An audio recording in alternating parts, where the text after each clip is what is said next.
tous et bienvenue sur Du Cappuccino et des livres, un podcast dédié à la lecture, aux livres qui nous accompagnent, nous bouleversent ou nous font rêver, le temps d'un cappuccino. Je suis Jess Angel, j'aime autant lire des histoires qu'en raconter et j'avais envie de partager avec vous tout mon univers. Et quoi de mieux qu'un podcast pour le faire ? Alors allons-y, c'est parti.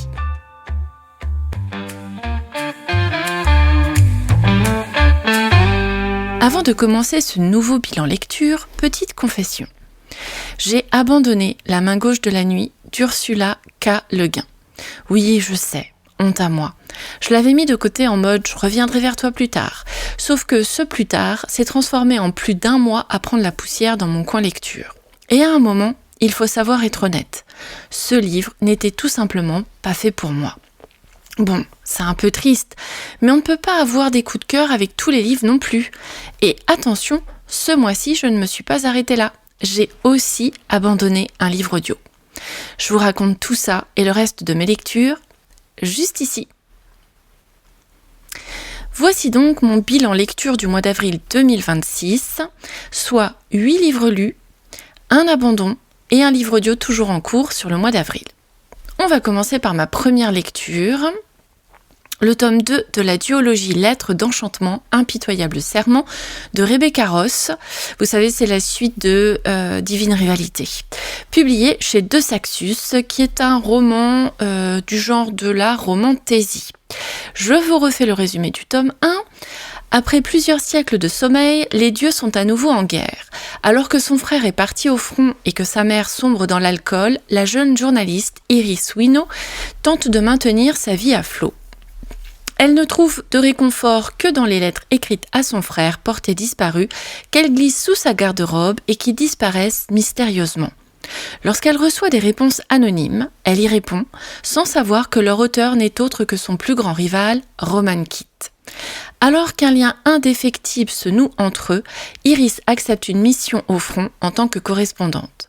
Dans un pays où les humains ne sont plus que les pions de puissance divine, Iris et Roman se font la promesse de continuer à s'écrire. Mais confrontés aux horreurs de la guerre, leur avenir sera de plus en plus incertain. Bien entendu, je ne vous ferai pas le résumé du tome 2 pour ne pas vous spoiler, et comme d'habitude, je vous parle ici de l'ensemble de la duologie sans rien révéler de sa suite. Une chose est sûre, j'ai autant aimé ce second tome que le premier. Retrouver Roman et Iris, suivre l'évolution de leur relation et découvrir ce que le destin leur réservait a été un vrai plaisir.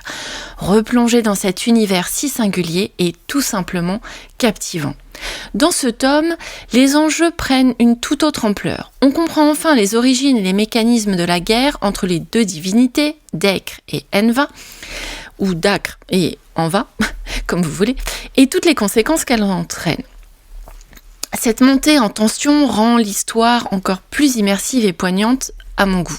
Impossible de ne pas s'attacher aux personnages, leur sincérité, leurs doutes, leurs convictions, tout sonne juste. On espère, on tremble, on veut croire à une issue heureuse malgré la dureté du conflit, qui résonne d'ailleurs étrangement avec l'actualité du moment. C'est cette quête de sens, comprendre les différents camps, les choix et les raisons derrière tant de souffrances qui nous tient en haleine jusqu'à la dernière page. Si vous aimez les romances intenses mêlées à une fantaisie originale avec des personnages profonds et engagés, alors cette duologie devrait vous toucher autant qu'elle m'a marqué. Ma deuxième lecture s'est portée sur le tome 2 de Contre les brumes, Orgaï, la cité nomade de Léa Muna, publié chez Scrinéo, que j'ai reçu en service de presse par l'intermédiaire de Ned Gallet. C'est un roman de genre fantasy. Comme là, c'est le tome 2 encore, je vais vous faire le résumé du tome 1. Dans l'amertume, une étendue de brume mortelle, les chimères rôdent. Clairvy, domestique sur le gué de mort, passe ses journées au service de Messer Sénoc, un éminent alchimiste. Entre préparation du feu bleu et relevé du front brumeux, toutes les précautions sont bonnes pour se protéger de l'amertume. Juste avant la grande marée, les hommes du bastion découvrent l'existence d'un chiméron, un hybride mi-humain, mi-chimère. Les inquiétudes s'accroissent avec la montée des brumes. Quelles sont les véritables intentions de cette créature ? Notamment, lorsque Clairvy découvre qu'elle a des facultés similaires à celles du chiméron, tout bascule. Un lien se tisse entre eux et elle doit maintenant choisir entre son cœur et ses devoirs. Et si le chiméron n'était pas une menace, mais la preuve vivante d'un salut pour l'humanité. Comme de coutume, je ne vais pas vous dévoiler la fin de cette duologie, mais plutôt vous partager mon ressenti général de cette série. Alors je ne vais pas vous mentir. Au début, j'ai eu un peu de mal à m'immerger pleinement dans cette seconde partie. Pourtant, au fil des pages, je me suis peu à peu laissée happer par cette nouvelle aventure et les prises de conscience de notre chère Clairvy. Dans ce volume, nous passons de l'autre côté des brumes, dans le monde où évolue le chiméron rencontré dans le premier tome, celui de notre héroïne. Attention spoil, que notre héroïne avait choisi de suivre à la fin du précédent roman. Voilà, spoil terminé.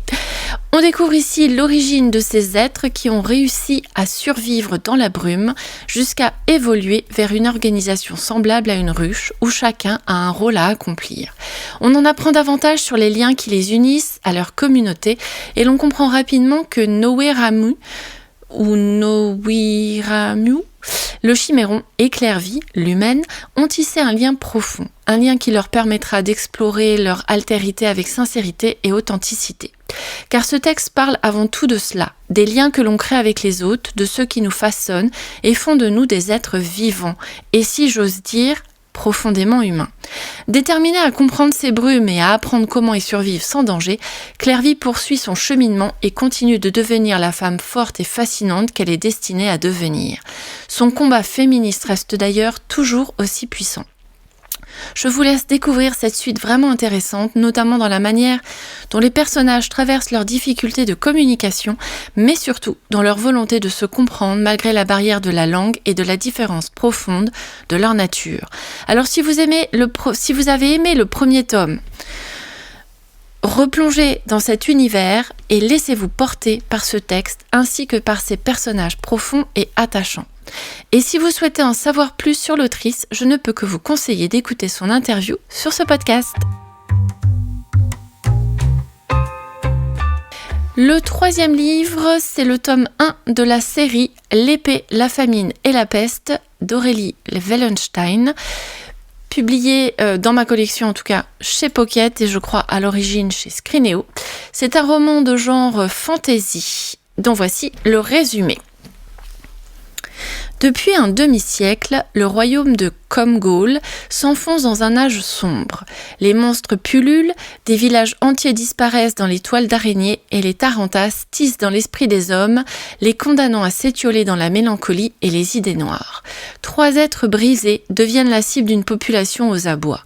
Un garçon possédé par l'esprit d'un loup, une jeune fille soupçonnée d'avoir les pouvoirs d'une araignée, un ancien soldat qui a tout perdu, persuadé que son fils vit dans l'œil d'un cerf. Pourchassés par le chef de l'Inquisition et son archère, ils vont devoir s'allier pour survivre. Mais sont-ils des boucs émissaires ou au contraire 3 redoutables fléaux qui porteront le coup de grâce à ce monde agonisant ? C'est un roman que j'avais choisi pour le thème du book club de ce mois de avril 2026. Donc si vous voulez un avis plus étendu, il faudra aller écouter l'épisode du book club. Je vais essayer là de vous faire un avis résumé. Donc après un début assez lent qui m'a fait hésiter à poursuivre, j'ai finalement réussi à m'immerger dans le premier tome. La mise en place est longue, notamment parce que l'on suit d'abord les 3 protagonistes séparément, mais cela reste cohérent pour une introduction d'univers. Je vous rappelle qu'il y a 2 tomes. Tout change à partir du moment où leurs chemins se croisent. L'intrigue devient alors beaucoup plus prenante et nous plonge dans un monde sombre et cruel, peuplé de malédictions, de créatures inquiétantes comme ces araignées capables de posséder les corps et les esprits. L'autrice propose ici un univers riche, marqué par des thématiques fortes comme la condition des femmes, les violences ou encore le lien entre l'humain et l'animal. Les personnages aux motivations nuancées et à la moralité parfois grise sont particulièrement intéressants à suivre. Malgré un démarrage un peu laborieux pour moi, j'ai finalement été embarquée par cette histoire, un roman de fantaisie sombre et engagé à découvrir si l'on apprécie les univers denses, les personnages complexes et surtout, je tiens à le dire, si l'on n'a pas peur des araignées. Mon quatrième choix s'est porté sur le tome 1 de la série Les légendes Black Venus de Dahlia Blake que moi j'ai écouté sur Audible puisque c'est un livre audio et qui est publié par Audiolib, qui est un roman de genre romantique suspense. Alors, le résumé. Ce devait être une mission simple. Pourtant, ses sentiments menacent de tout compromettre. Violet Baker fait rêver Paris avec son spectacle aux Folies Bergères. Influenceuse adulée le jour, reine du cabaret la nuit, elle navigue dans un monde de paillettes et de secrets. Ethan Legrand, séduisant journaliste, veut écrire sa biographie. Du moins, c'est ce qu'il prétend. Car derrière le charme d'Ethan se cache Onyx, un espion de la DGSE. En apparence, sa mission est simple. Utiliser Violet pour s'infiltrer dans l'entourage d'un magnat de la tech aux intentions douteuses. Mais à mesure qu'Onyx plonge dans l'univers envoûtant de Violet, ou Violette, comme vous voulez, les frontières se brouillent et les sentiments qu'il croyait feindre pour la séduire deviennent dangereusement réels. Bon. Je ne vais pas trop m'attarder sur ce roman, tout simplement parce que c'est mon abandon du mois. À la base, j'étais plutôt curieuse. J'avais envie de tester un nouveau genre, découvrir une nouvelle autrice, et en plus, le livre avait reçu énormément d'éloges à sa sortie. Bref, sur le papier, ça cochait toutes les cases. Sauf que, spoiler alerte, ça ne l'a pas fait. Pas du tout, même. J'ai tenu environ 3h30 en audio avant de me rendre à l'évidence, ça ne prend pas avec moi. Et au fond, ce n'est pas très grave. Ça confirme simplement que la romance contemporaine, ce n'est pas vraiment mon truc. Je me rends compte que je préfère largement la romantasy, qui me parle un petit peu plus. Mais après, attention, si vous aimez la romance avec du suspense et des personnages travaillés, il paraît que ce livre est une vraie pépite. Donc ne vous arrêtez pas à mon avis, qui est vraiment très personnel. Et d'ailleurs, je suis super curieuse. Dites-moi en commentaire ce que vous en avez pensé. Team coup de cœur ou team abandon comme moi? Ma 5e lecture s'est portée sur Noires sont les âmes perdues d'Oriane Dardre, publié chez Mnemos dans la collection Naos. C'est un roman du genre fantastique, dont voici le résumé. Paris, 1919. Dans une ville brisée par la Grande Guerre et la grippe espagnole, Adèle, une jeune arnaqueuse, est prête à tout pour survivre et aider son frère, revenu traumatisé du front. Lorsqu'elle libère par accident un vampire des catacombes à la suite d'un vol raté, sa vie bascule. Après le déni et la terreur, Adèle y voit finalement son intérêt. Et si elle parvenait à l'utiliser à ses propres fins, mais jouer avec un mort-vivant, aliéné à la soif et hanté par la solitude, peut engendrer de terribles conséquences. Entre escroquerie et descente aux enfers, Adèle s'enfonce dans ses propres contradictions morales. Jusqu'où ira-t-elle pour s'arracher à sa condition sociale, et si le véritable vampire n'était pas celui qu'on croit? Alors, pour mon avis, là, nous sommes sur un one-shot qui porte parfaitement son titre. Ce roman tient totalement ses promesses avec une ambiance sombre, une touche de fantastique maîtrisée et des personnages profondément moraligrés. À travers son récit, l'autrice nous plonge dans l'après-Première Guerre mondiale, une période marquée par les pertes, les traumatismes et les blessures visibles comme invisibles laissées par la guerre. Entre ceux qui sont tombés au combat et ceux qui en sont revenus sans jamais vraiment revenir, le roman met en lumière des personnages principaux comme secondaires que la vie, la mort ou la maladie n'ont pas épargnés. Et avec eux, tout ce que cela implique, le deuil, la souffrance, la culpabilité et l'impossibilité parfois de retrouver une forme de paix. Au milieu de tout cela, nous suivons Adèle, une jeune femme habituée aux mensonges et aux escroqueries qui cherche désespérément à échapper à sa misère. Dans l'espoir d'offrir une meilleure vie à son frère aîné, revenu de la guerre, blessé, elle prend la décision de monter une arnaque qui pourrait enfin leur permettre de s'en sortir. Pour être totalement honnête, j'ai eu beaucoup de mal avec Adèle. Son égoïsme m'a parfois réellement dérangée. Elle refuse de voir certaines vérités et se montre prête à tout, prête à franchir des limites très sombres pour atteindre son but. À ses yeux, l'argent est la seule solution et son frère devient souvent la justification de choix très discutable. Pourtant, c'est aussi ce qui rend son personnage intéressant. Même si je ne l'ai pas toujours appréciée, j'ai eu envie de savoir jusqu'où elle irait et surtout si elle finirait par comprendre que chaque décision a un prix et que la fin ne justifie pas toujours les moyens. Sa rencontre avec Isaac, le vampire, va peu à peu l'obliger à regarder en face tout ce qu'elle cherchait à ignorer. Il apporte une dynamique fascinante au récit. Leur duo fonctionne étonnamment bien et leur évolution commune donne envie de tourner les pages. J'ai particulièrement aimé me perdre dans ce Paris sombre et d'après-guerre à leur côté et observer la manière dont leur relation se transforme au fil du roman.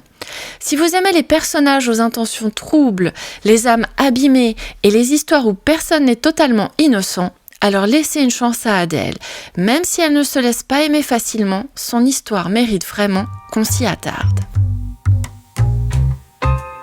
Mon 6e livre, c'est ma lecture audio toujours en cours du tome 1 de la série Le Trône de Verre de Sarah J. Maas, en version donc audio sur Audible et publié par Audiolib, qui est un roman de genre fantasy. Alors, le résumé. Le royaume d'Adarlan, d'où toute magie a été bannie, est gouverné d'une main ferme par un roi tyrannique. Célina, membre de la secte des assassins et opposée au pouvoir du roi, est emprisonnée dans les mines de sel d'Andovir depuis bientôt plus d'un an. Pour gagner sa liberté, Célina doit représenter le prince Dorian dans un tournoi à mort dont l'unique survivant devra servir le roi pendant 4 ans. Mais les concurrents, l'un après l'autre, sont éliminés de façon mystérieuse et Célina sent son tour venir.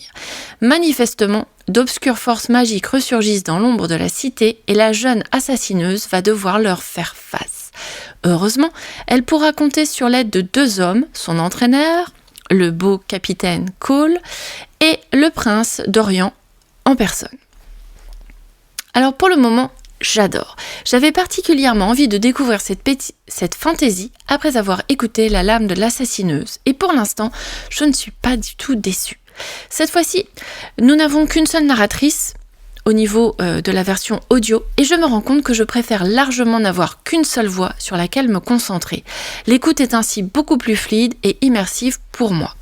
Quant à Célina, elle possède un caractère et une force de personnalité capable d'en déstabiliser plus d'un.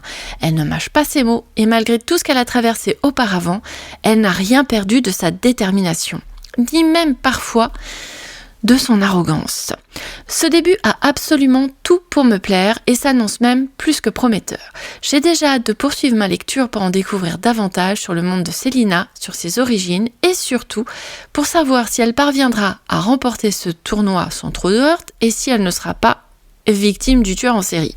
Pour l'instant, je n'en suis qu'à la veille du tournoi destiné à désigner le champion, ou plutôt l'assassin du roi, et il ne me reste plus que 9h33 d'écoute, autant dire que j'ai vraiment hâte de m'y replonger. Il ne me reste plus qu'à découvrir ce que l'autrice lui réserve pour la suite, mais une chose est certaine, j'ai déjà très envie de poursuivre cette aventure. Je vous partagerai bien sûr un avis plus complet une fois ma lecture terminée. Petite précision concernant les prochains livres dont je vais vous parler.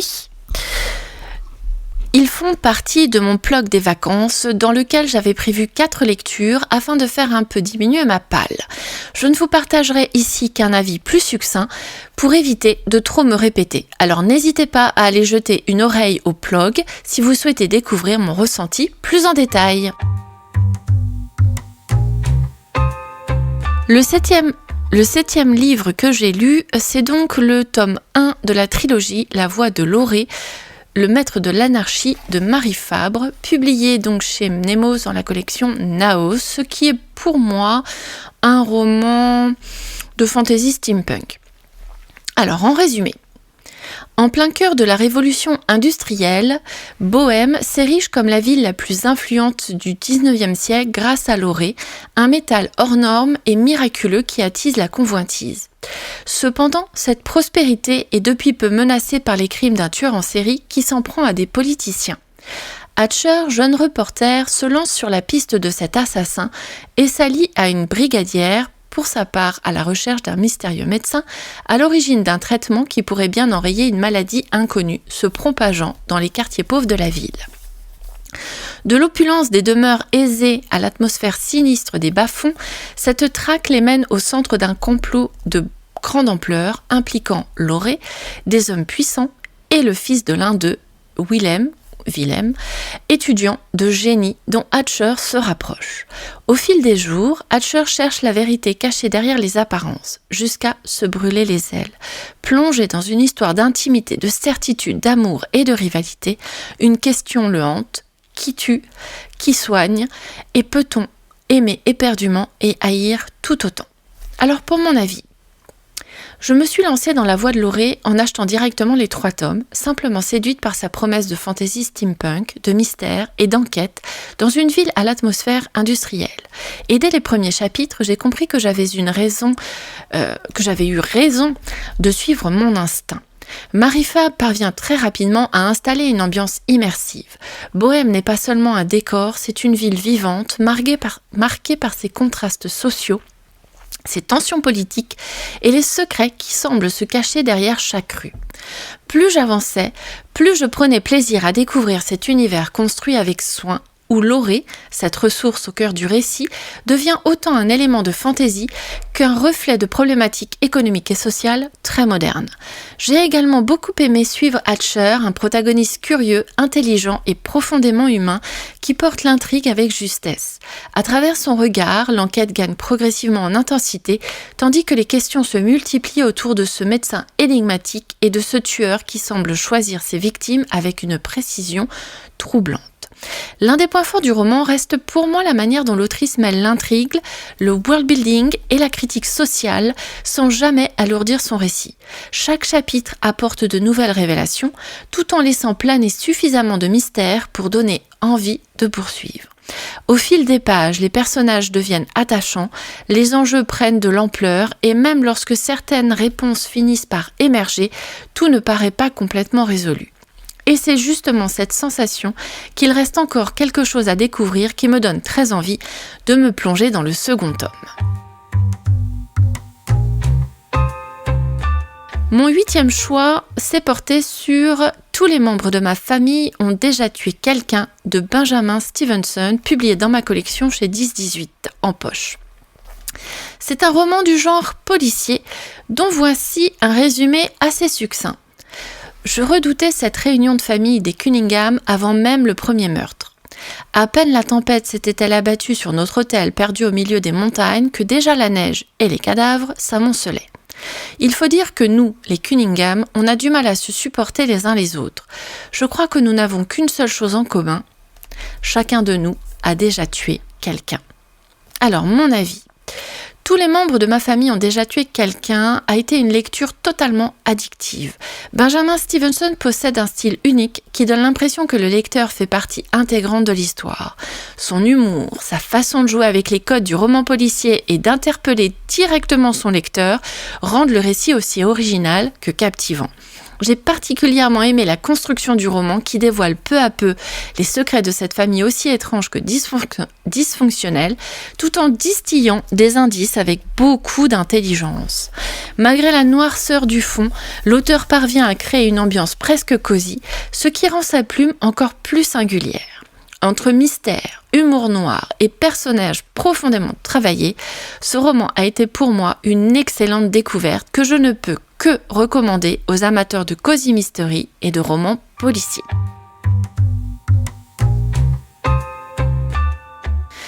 Le 9e livre, c'est le tome 2 de la série Tarot, le pendu, de Katie Edwards, publié chez Brajlon. C'est un genre de l'urban fantasy. Enfin, c'est un roman du genre de l'urban fantasy. Voici le résumé du tome 1.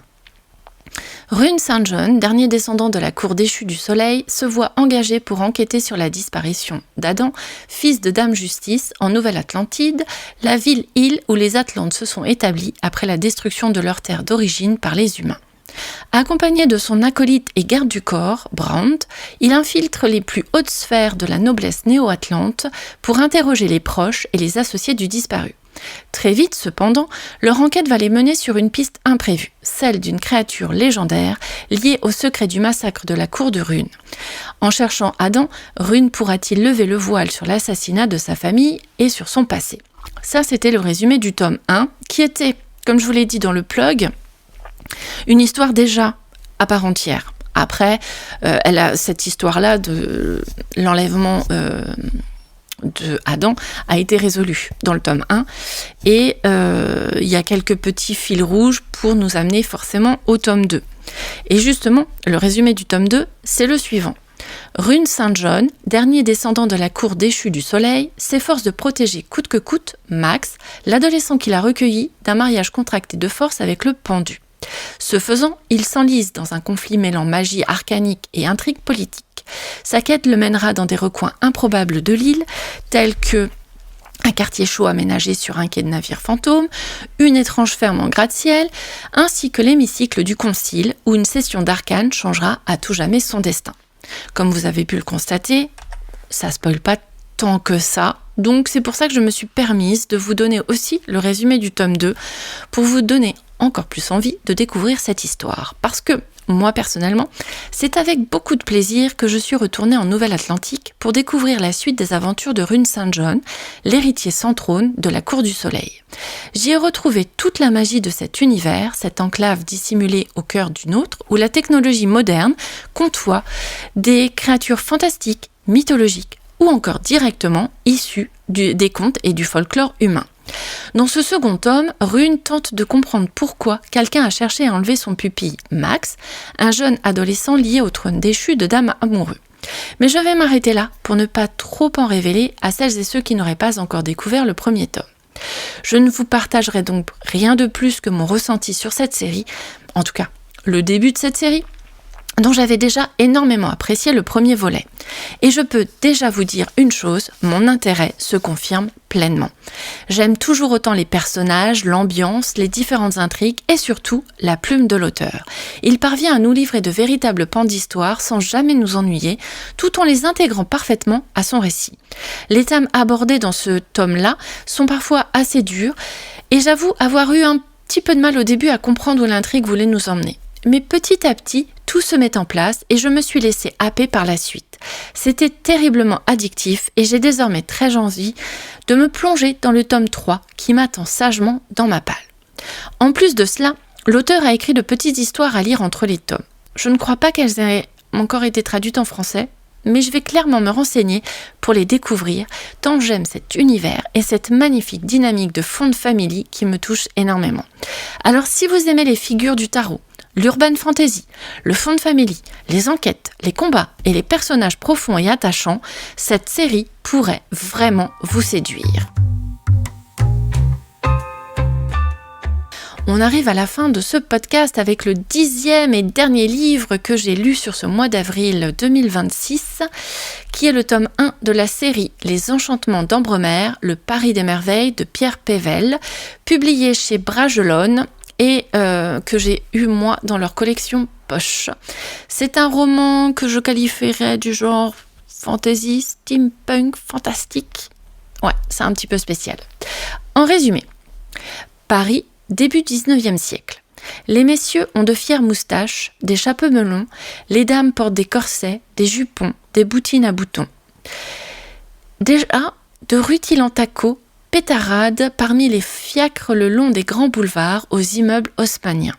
Mais ce n'est pas le Paris de la Belle Époque tel que nous l'entendons.